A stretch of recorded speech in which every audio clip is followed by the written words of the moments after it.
August 6-ാം തീയതി, ഈ വർഷം ഓഗസ്റ്റ് 6-ാം തീയതി കോട്ടയത്ത് വെച്ച് നടന്ന ഒരു പൊതുസമ്മേളനത്തിൽ താങ്കൾ ക്നാനായ സമുദായത്തിൽ സ്വവംശ വിവാഹ നിഷ്ഠ ലംഘിക്കുന്നവരെ പുറത്താക്കുന്നതിനെതിരെ ശബ്ദിക്കുകയുണ്ടായി. താങ്കളുടെ പ്രസംഗത്തിൽ താങ്കൾ ഇത് ഭരണഘടനാ വിരുദ്ധമാണെന്നും ബൈബിളിൻ്റെ അന്തസ്സത്തയ്ക്ക് യോജിക്കാത്തതാണെന്നും പരാമർശിക്കുകയുണ്ടായി. ഇതിനെക്കുറിച്ച് കുറച്ചുകൂടെ വിശദമായിട്ട് അറിയണമെന്ന് ഞങ്ങളുടെ വായനക്കാരായ ക്നാനായ സമുദായ അംഗങ്ങൾക്ക് ആഗ്രഹമുണ്ട്. താങ്കളുടെ നിലപാട് ഒന്ന് വിശദീകരിക്കാമോ? ക്നാനായ സഭ ഒരു എത്നിക് ഐഡൻറ്റിറ്റി പുലർത്തുന്ന സഭയാണെന്നാണ് അവർ പറയുന്നത്. അതുകൊണ്ട് അവരുടെ റൂൾ അനുസരിച്ച് ആ സഭയിൽപ്പെട്ട ആരെങ്കിലും ആ സഭയിലല്ലാത്ത ഒരാളെ കല്യാണം കഴിച്ചു കഴിഞ്ഞാൽ പുറത്താക്കപ്പെടുന്നു. ഇത് ഒരു ബിബ്ലിക്കലായിട്ട് ഇതത്ര ശരിയാണെന്ന് എനിക്ക് തോന്നുന്നില്ല. കാരണം ബൈബിളിൽ ആദ്യകാലം തൊട്ട് നോക്കാമെങ്കിൽ പുറത്തുനിന്ന് കല്യാണം കഴിച്ചവരാരും യഹൂദ മതത്തിൽ നിന്നും പുറത്താക്കപ്പെട്ടിട്ടില്ല. റൂത്തിൻ്റെ പുസ്തകത്തിനകത്ത് ബോവാസ് റൂത്തിനെ കല്യാണം കഴിച്ചു. റൂത്ത് വിജാതീയ സ്ത്രീയായിരുന്നു. റൂത്തിൻ്റെ പുസ്തകം തന്നെ വേദപുസ്തകത്തിൽ ചേർത്തിരിക്കുന്ന യേശുക്രിസ്തുവിൻ്റെ ഒരു വലിയ വലിയ വലിയ മുത്തശ്ശിയാണ് റൂത്ത്. അപ്പം അന്ന് പുറത്താക്കിയിരുന്നെങ്കിൽ യേശുക്രിസ്തു യഹൂദനായിട്ട് ജനിക്കാൻ പറ്റുകയില്ലായിരുന്നു. അതുപോലെ തന്നെ വിജാതീയ സ്ത്രീകളുടെ മക്കളായിട്ട് കരുതപ്പെട്ടിരുന്ന പല ആളുകളും യഹൂദ മതത്തിൽ തന്നെ തുടരുന്നതായിട്ടുള്ള ധാരാളം ഇൻസ്റ്റൻസസ് ബൈബിളിൽ നിന്ന് കാണിക്കാൻ പറ്റും. അതുകൊണ്ട് ബിബ്ലിക്കലായിട്ട് ഇതിനൊരു അടിസ്ഥാനമില്ല. രണ്ടാമത് ലീഗലായിട്ട് അത് ചെയ്യുന്നത് ശരിയല്ല.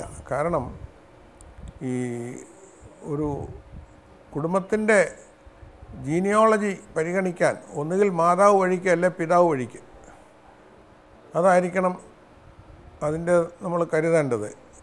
ഇന്ത്യയിൽ ഇപ്പം സ്വീകരിച്ചിരിക്കുന്ന മാനദണ്ഡം പിതാവ് വഴിക്കുള്ളതാണ്. ജീനിയോളജി ഇന്ത്യയിൽ മുഴുവൻ അതാണ് സ്വീകരിച്ചിരിക്കുന്നത്. പണ്ട് മരുമക്കത്തായ ഉണ്ടായിരുന്ന കാലത്ത് മാതാവ് വഴിക്കായിരുന്നു, ഇപ്പോൾ പിതാവ് വഴിക്കാണ്.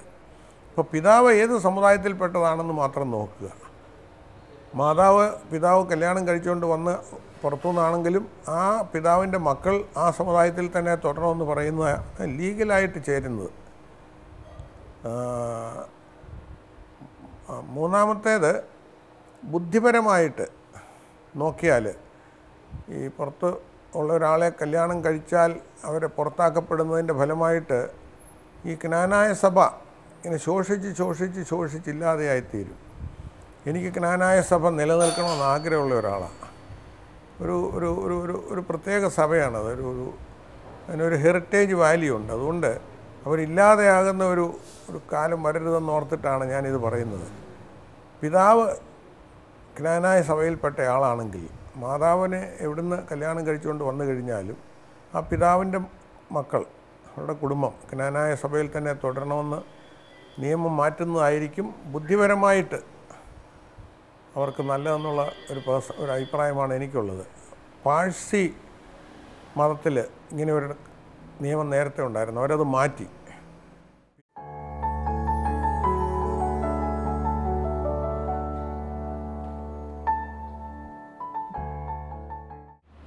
സർ, ഈ വിവിധ ക്രിസ്തീയ വിഭാഗങ്ങളിലുള്ള വൈദികരുടെ ബ്രഹ്മചര്യത്തെക്കുറിച്ച്, അവർക്ക് ബ്രഹ്മചര്യം പാലിക്കണം എന്ന് നിർബന്ധമായി അനുശാസിക്കുന്ന ആ അവസ്ഥയെക്കുറിച്ച്, അതിൻ്റെ ഈ മാനുഷിക നിയമപരമായ അതിൻ്റെ ഒരു ഇംപ്ലിക്കേഷൻസ് സാറ് ഞങ്ങളുടെ വായനക്കാർക്ക് വേണ്ടി ഒന്ന് വിശദീകരിക്കാമോ? യാക്കോബാസ് ഓർത്തഡോക്സ് മാർത്തോമാ സഭകളിൽ അത് മേലധ്യക്ഷന്മാർ അവിവാഹിതരായിരിക്കണമെന്ന് നിർബന്ധമാണ്. അവർക്ക് അച്ഛന്മാർ അവിവാഹിതരായിരിക്കണമെന്ന് നിർബന്ധമൊന്നുമില്ല. ബാക്കി സഭകളിലൊന്നും ഈ പറയുന്ന അവിവാഹിതത്വം അവർക്ക് അവരുടെ നിയമത്തിലോ ഒന്നുമില്ല, വിവാഹിതരായിരിക്കണം. അതൊക്കെ ഓരോ സഭകളിലെടുക്കുന്ന നിലപാടാണ്. ഇപ്പം ഞാൻ കല്യാണം കഴിക്കണോ വേണ്ടയോ എന്ന് തീരുമാനിക്കാനുള്ള അവകാശം എനിക്കുണ്ട്, ഓപ്ഷൻ എനിക്ക് തരണം. നമ്മൾ കല്യാണം കഴിച്ചവരെ മാത്രമേ എടുക്കാവുള്ളൂ എന്ന് പറയുന്നത് ശരിയല്ല. അതുപോലെ തന്നെ കല്യാണം കഴിച്ചു പോയാൽ സഭാ ശുശ്രൂഷയ്ക്ക് അവർ അനർഹരായിത്തീരും എന്ന് പറയുന്ന ആ നിലപാടും പുനഃപരിശോധന ചെയ്യേണ്ടതാണ്. കാരണം ബൈബിളിലെങ്ങും അത് പറയുന്നില്ല. ബൈബിളിൽ മറിച്ചാണ്. സെയിൻറ്റ് പോളിൻ്റെ ലേഖനത്തിൽ സഭാ ശുശ്രൂഷയ്ക്ക് നിയമിക്കപ്പെടുന്നയാൾ ഒരു ഭാര്യയുള്ളയാളും കുടുംബമുള്ളയാളും ആയിരിക്കണമെന്നാണ് പറയുന്നത്. പിന്നെ പിൽക്കാലത്ത് ഏതോ കാലഘട്ടത്തിലാണ് ഈ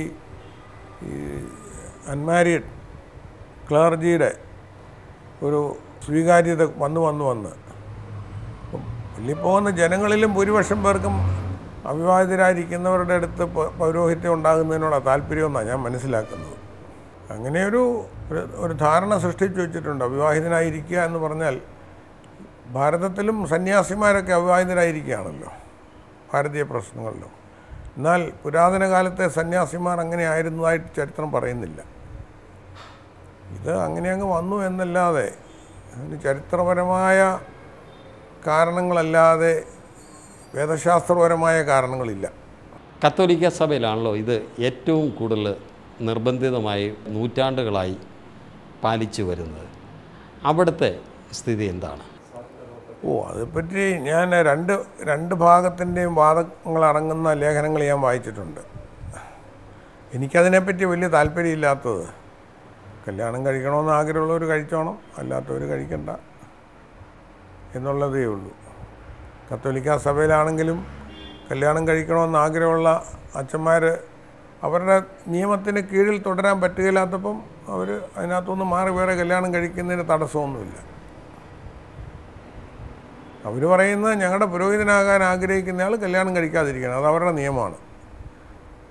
ഒരിടത്തും പറയുന്നില്ല ആ നിയമത്തിനകത്ത് കടന്നു കൂടണമെന്ന്.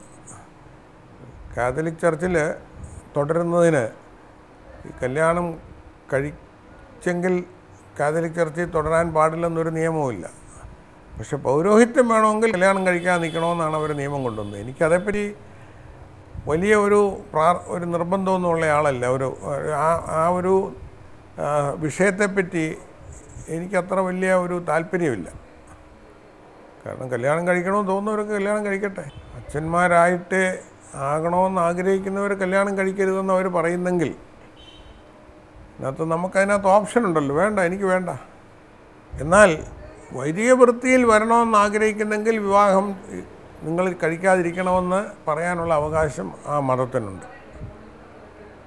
അത് വേണ്ടെന്ന് വെക്കണമെന്ന് ആരെയും കമ്പൽ ചെയ്യാൻ ഒക്കുകയില്ലെന്നേ ഉള്ളൂ. എനിക്ക് രണ്ടും കൂടെ വേണമെന്ന് പറഞ്ഞാൽ അവർ സമ്മതിക്കില്ല. എനിക്ക് കല്യാണവും കഴിക്കണം വൈദികനാകുകയും വേണം എന്ന് പറഞ്ഞു കഴിഞ്ഞാൽ അത് അവരുടെ നിയമത്തിനെതിരാണ്. ആ നിയമം ഉണ്ടാക്കാനുള്ള അവകാശം അവർക്കുണ്ട്. അതുകൊണ്ടാണ് ഞാൻ പറഞ്ഞത് എനിക്ക് ആ വിഷയത്തോട് വലിയ താല്പര്യമില്ലാത്തത്. ആരാ കമ്പൽ ചെയ്യുന്നത്? എനിക്ക് വൈദികനായേ തീരൂ എന്ന് പറയുന്നവർ കല്യാണം കഴിക്കാൻ നിൽക്കണം ആ നിയമപ്രകാരം.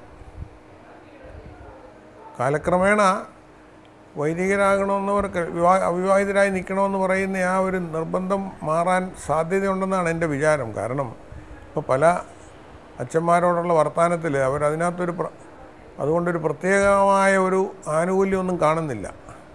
വിവാഹിതനായ ഒരു പട്ടക്കാരനും അവിവാഹിതനായ ഒരു പട്ടക്കാരനും തമ്മിൽ കുർബാന ചൊല്ലുന്നതിലോ സേവനം നടത്തുന്നതിലോ ഒന്നും വലിയ ക്വാളിറ്റേറ്റീവ് ഡിഫറൻസ് കാണുന്നില്ലെന്ന് ആ അച്ഛന്മാർ തന്നെ പറയാറുണ്ട് പലരും. അവരുടെ ലൈഫിൽ ഈ ഒരു കുടുംബജീവിതവും ഭാര്യാഭർത്തൃ ജീവിതവും അവർക്ക് നഷ്ടപ്പെടുത്തുന്നു എന്ന് പറയുന്നത് വേണ്ടെന്ന് വെക്കുന്നവരോട് നമുക്ക് കമ്പൽ ചെയ്യാൻ ഒക്കുമോ? എനിക്കത് ആഗ്രഹം ഉണ്ടെന്ന് പറയുന്നവരെ തടയാൻ ഒരു നിയമവുമില്ല. പോയി കല്യാണം കഴിച്ചോണം. പക്ഷേ അന്നേരം കാത്തലിക് ചർച്ചിലാണെങ്കിൽ വൈദികനായിട്ട് തുടരാൻ പാടില്ല എന്ന് പറഞ്ഞു. അച്ഛൻ പട്ടത്തിന് പോയവർ അതിനകത്തുനിന്ന് ചാടി കല്യാണം കഴിക്കാൻ വേണ്ടി പുറത്ത് വരുന്നവരോട് അങ്ങോട്ട് കാണിക്കുന്ന ഒരു അസ്വീകാര്യതയുടെ ഒരു ഫലമായിട്ടാണ് അവർ പോകാത്തത്. മുല്ലപ്പെരിയാർ പ്രശ്നം രൂക്ഷമായിരിക്കുന്ന ഈ സാഹചര്യത്തിൽ മുഖ്യമന്ത്രിയുടെയും മന്ത്രിമാരുടെയും ഫോൺ കോളിൻ്റെ ബഹളത്തിനിടയിൽ ഇത്രയും സമയം സ്നേഹസന്ദേശത്തിൻ്റെ വായനക്കാർക്ക് വേണ്ടി ചെലവഴിച്ച താങ്കളോട് ഞങ്ങൾക്ക് അഗൈതവുമായ നന്ദിയുണ്ട്. ഈ 3 വിഷയങ്ങളെക്കുറിച്ച് വായനക്കാർക്ക് അറിയാൻ ഏറെ താല്പര്യമുള്ള ഈ വിഷയങ്ങളെക്കുറിച്ച് ഇത്രയും സംസാരിച്ച് ഞങ്ങളെ ബോധവൽക്കരിച്ചതിന് ഞങ്ങളുടെ നന്ദി എല്ലാ വായനക്കാരുടെയും പേരിൽ താങ്കൾക്ക് ഞങ്ങൾ നന്ദി പറയുന്നു.